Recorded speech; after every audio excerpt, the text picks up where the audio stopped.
Hanggang ngayon ay itinatanggi pa din ni dismissed Bamban Mayor Alice Go ang bintang dito na di umano'y mataas ang pwesto nito sa illegal pogo hub dito sa Pilipinas. Mariin din itong itinanggi na tinutulungan ito ng Pangasinan Mayor na si Mayor Kalugay at boyfriend umano nito ang nasabing mayor.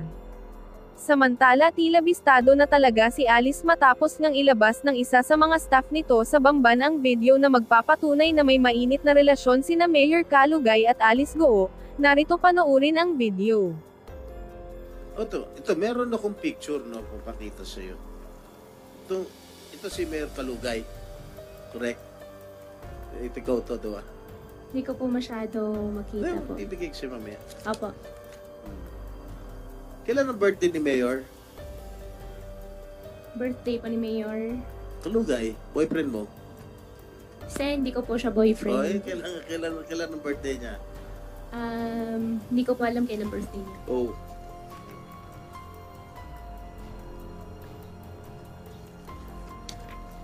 Oh.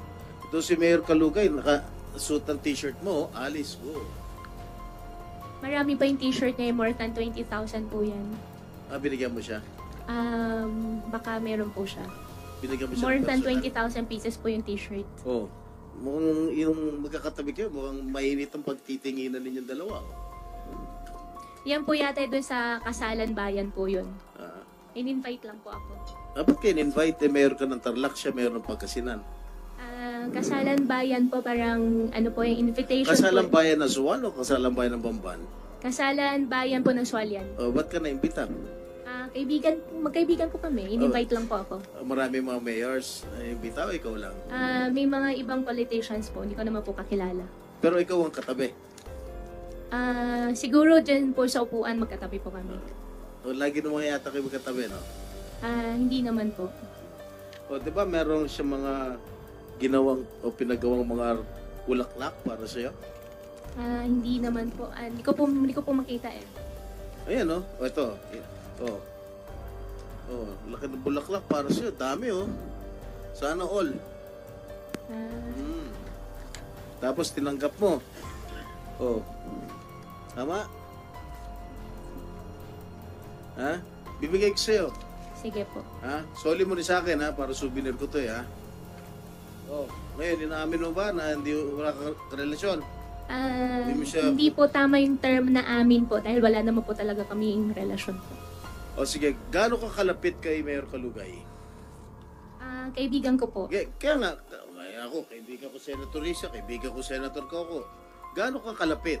Yun ang tinatanong ko.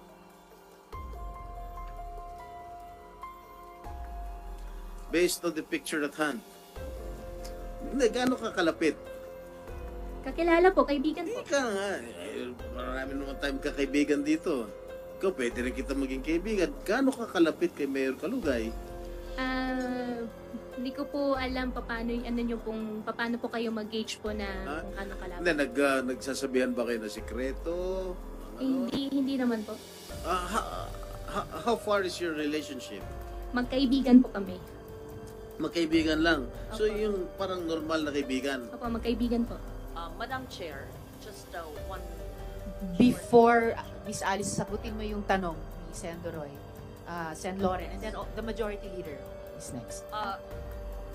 To simplify, ang kailangan lang natin na impormasyon for now from Ms. Go is sino ba sa mga ahensya ng gobyerno o sa labas na mga fixer ang tumulong sa kanya para makakuha ng Philippine birth certificate.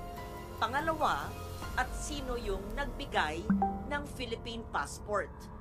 Ganun kasimple. Isang oras na tayo dito, maraming issues.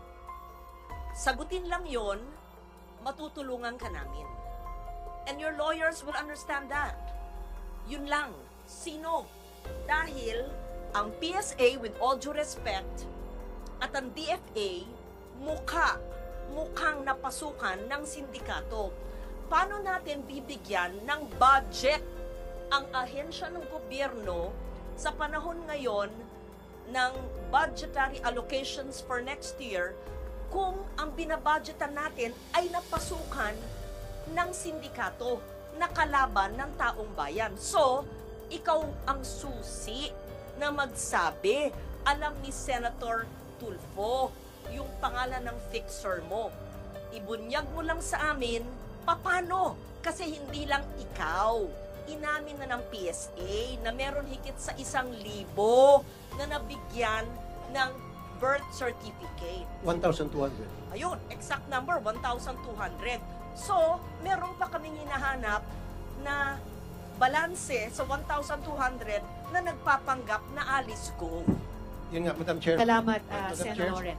Sen. Rafi, before the Chair recognizes. So, for the record ulit, Sen. Loren, na-establish natin in previous hearings na finala ng late registration of live birth si Alice Guo, inisyuhan ng birth certificate, pero dineclare na ng PSA na irregular yung birth certificate na Ba't iyon. na-issue pa rin? Kaya pinapa-cancel sa Office of the Kaya nga, Solicitor Madam Chair, General. kung And it was then, declared irregular. if I may just finish, Sen. Rafi, before recognizing Majority Leader and then Sen. Rafi, kaya nakapagkuha ng Philippine passport. I will just recognize at this point now Majority Leader and then Sen. Rafi, and then itutuloy ng Chair yung questioning, and then each in order of arrival, beginning with the SP Pro Temp and the Senate Minority Leader, Sen. Joel et al., will have 15 minutes each per round. We can go to a second round pag may oras pa. So, Majority Leader. Madam Chair, just an addendum to your earlier order citing in contempt Ms. Alice Go. May the committee secretariat be likewise directed at this instant using the fastest means of communications to inform Branch 109 of the Regional Trial Court based in Capas, Tarlac of the said citation, Madam Chair. Thank you, Majo. Comsec, please do that.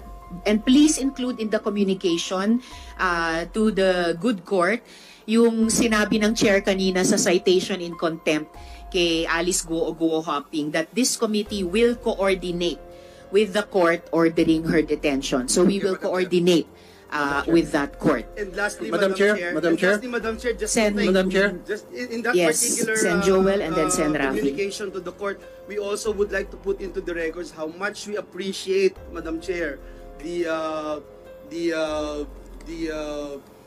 confirmation of the court and the respect of the court to this committee to allow Guo Huaping to appear before us, Madam Chair, because we wanted to put that into the records, Madam Chair. Thank you. Madam Chair. Salamat, Sen. Joel. Oo, ina-appreciate ng buong komite at ng chair na pinaunlakan ng judge yung written request na ipaapirin at pasalitain sa ating komite si Alice Guo o Guo Huaping. Kaya pinut on record na ng komite yung pag-cite in contempt kay Alice Guo at bunga niyan, we will coordinate with the court dahil ito yung nag-order ng kanyang detention. So, Sen. Rafi, and then the chair will continue with her Thank you, question. Madam Chair. She's been very evasive from the get-go. Parang sasayang lang tayo ng oras ng mga laway natin at karapatan naman niya na hindi magsalita at magsinungaling. Ang importante sa akin dito ngayon, yung sindikato lumalaki ng lumalaki habang tayo nag-uusap dito. Tulad ng sinabi ni Sen. Loren, yun talagang tinutumbok ko noong pa man, Madam Chair, at total nabanggit naman sa previous hearing yung kasabwat na para siya ay makakuha ng birth certificate through late registration. Kailangan siguro isa sa matutumbukin natin para mabuwag ng sindikato na ito, sino-sino sa late registration sa local registrar's office ang makasabwat niya dyan sa Tarlac, kaya siya nakuha ng birth certificate, at sino yung mayor at that time, sino yung hepe ng local registrar's office, at ilan na ba ang mga Chinese national sa bayan na yung sa Tarlac ang nabigyan din ng birth certificate, Filipino birth certificate to late registration. Because napakalaking problema ito, Madam Chair. 1,200 sa Davao del Sur lamang yan. Yung foreign nationals na nabigyan ng Filipino birth certificate, naging instant Filipino citizen. Now, hindi lang po sa Davao del Sur, kundi sa iba't iba pang lugar sa bansa. And then the immigration mismo umamin na every single year since 2000, sila po ay nakakahuli ng mga Chinese nationals na pumapasok dito o lumalabas na gamit ay Philippine passport. And we're not doing anything about it. Since Jesus, for decades, nobody's doing something na para buwagin yung sindikato na yun. Kasi kung hindi natin pag-uusapan ito at puro na lang tayo nakakonsentrate sa isang topic, lalawak ang sindikato until such time baka pagising natin na take over na tayo ng mga Chinese nationals. Thank you, Madam Chair.